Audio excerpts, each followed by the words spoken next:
1, 2, 3. How's that sound? Good. Good. Okay, so we're rolling. And just make sure. I think I would probably have to say The Bride of Frankenstein from James Whale's 1935 film. Part of the reason for that is sort of purely aesthetic. I mean, she's sort of this Art Deco architecture masterpiece, the way that she's designed and the way that Elsa Lanchester plays her.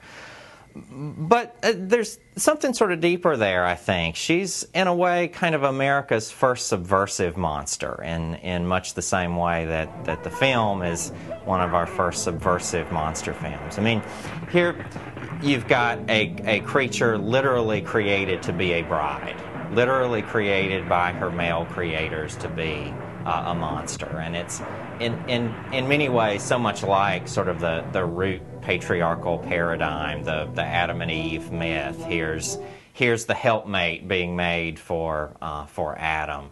But what's interesting about it is that the filmmaker goes beyond that and really turns the bride into this subversive symbol. I mean, she doesn't play the game. I mean, there's this sort of scream out of her that everybody that's ever seen the film remembers, that is not this scream of terror. It's more this kind of Johnny Rotten scream of rebellion. And then in the last scene, I mean, she brings the house down, literally. I mean, the castle burns to the ground. The whole thing collapses. And so I like her, I think, for the reason that I like monsters in general. They are subversive. They sort of refuse to order off of the menu that society has put in front of them. In fact, they kick the table over and then they eat the waiter.